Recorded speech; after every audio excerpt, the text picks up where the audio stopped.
here. And you can bring tea. Yes, Miss Fairfax. Probably one of the many elderly ladies associated with Uncle Jack and some of his philanthropic work in London. Miss Fairfax. Oh. Let me introduce myself to you. My name is Cecily Cardew. Cecily Cardew? What a very sweet name. Something tells me we're going to be great friends. I like you already more than I can say. My first impressions of people are never wrong. How nice of you to like me so much after we've known each other such a comparatively short time. Pray sit down. I may call you Cecily, may I not? With pleasure. And you will always call me Gwendolen, won't you? If you wish. Then that's all quite settled, is it not? I hope so. Perhaps now might be a favourable opportunity for my mentioning who I am. My father is Lord Bracknell. You've never heard of Papa, I suppose? I don't think so. Outside the family circle, Papa, I'm glad to say, is entirely unknown. I think this is as it should be. The home seems to me to be the proper sphere for the man. Cecily, Mamma, whose views on education are remarkably strict, has brought me up to be extremely short-sighted. So, would you mind me looking at you through my glasses? Oh, not at all, Gwendolen. I'm very fond of being looked at.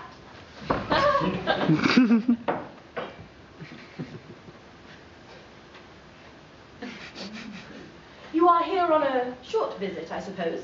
Oh, no, I live here. Really? Your mother, no doubt, or female relation of advanced years resides here also? Oh, no, I have no mother, nor in fact any relations. Indeed. My guardian, with the assistance of Miss Prism, has the arduous task of looking after me. Your guardian? Yes, I am Mr. Worthing's ward. Well, he never mentioned to me he had a ward. How secretive of him. He grows more interesting hourly. I'm not sure, however, Cecily, that the news inspires me with feelings of unmixed delight. Cecily, I am very fond of you. I've liked you ever since I've met you, but I feel bound to state that now I know you are Mr. Worthing's ward, I cannot help expressing a wish that you were just a little older than you seem to be, not quite so alluring in appearance. In fact, if I may speak quite candidly. Pray do. Whenever someone has something unpleasant to say, one should always be quite candid. Well, to speak with perfect candour, Cecily, I wish you were fully 42 and more than usually plain for your age. Ernest has a strong and upright nature. He is the very soul of truth and honour. Deception to him would be as impossible as disloyalty. But even the men of the noblest possible moral character are extremely susceptible to the influence of the physical charms of others. I beg your pardon, Gwendolen. Did you say Ernest? Yes. Ah, but it's not Mr. Ernest Worthing who's my guardian. It's his brother, his elder brother. Ernest never mentioned to me that he had a brother. No, I'm afraid to say they've not been on good terms for a long time. Ah, well that accounts for it. And come to think of it, I've never heard of any man talk about his brother. The subject seems distasteful to most men. Oh, Cecily, you have lifted a load from my mind. I was growing almost anxious, and it would have been a terrible shame for a cloud to come across a friendship like ours, would it not? Of course, you are quite sure it is not Mr. Ernest Worthing who is your guardian? Quite sure. In fact, I am going to be his. I beg your pardon. Dearest Gwendolen, there is no reason why I should make it a secret of you. Our little county newspaper is sure to chronicle the fact next week. Mr. Ernest Worthing and I are engaged to be married. My dear Cecily, I feel there must be some slight error. Mr. Ernest Worthing is engaged to me. The announcement will appear in the Morning Post by Saturday at the latest. I'm afraid you must be under some misconception, Gwendolen. Ernest proposed to me exactly 10 minutes ago.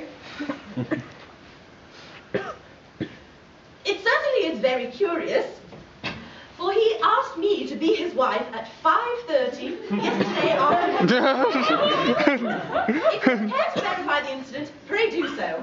I never travel anywhere without my diary. One should always have something sensational to read on the train. I'm so sorry, dear Cecily, if it is of any disappointment to you, but I'm I'm afraid I have the prior claim.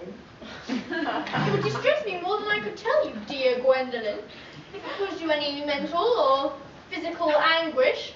But I feel bound to point out that since Ernest proposed to you, he has clearly changed his mind.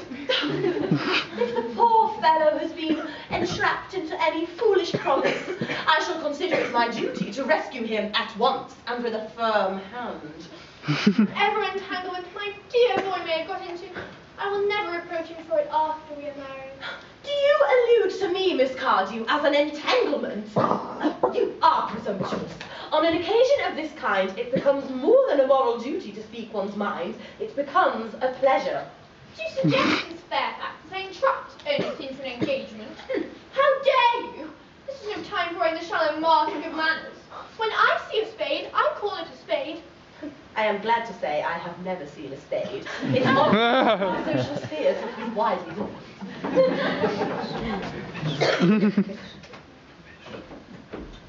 Shall I lay tea here as usual, miss?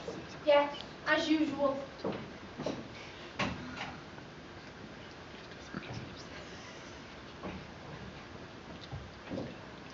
Are there many interesting walks in the vicinity, Miss Cardew? Oh yes, a great many. From the top of one of the hills, quite close, one can see 5 counties. 5 counties? I don't think I should like that. I hate crowds. I suppose that is why you live in the town.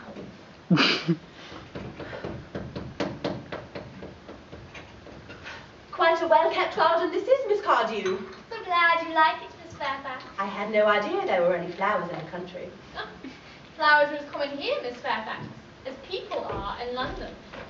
I just don't understand how anybody manages to exist in the country, if anybody who is anybody does.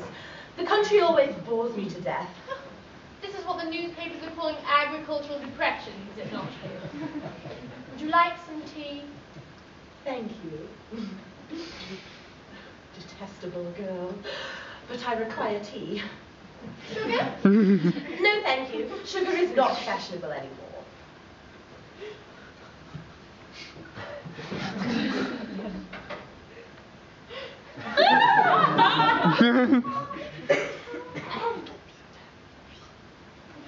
Cake or bread and butter? Bread and butter, please. Cake is rarely seen at the best houses nowadays.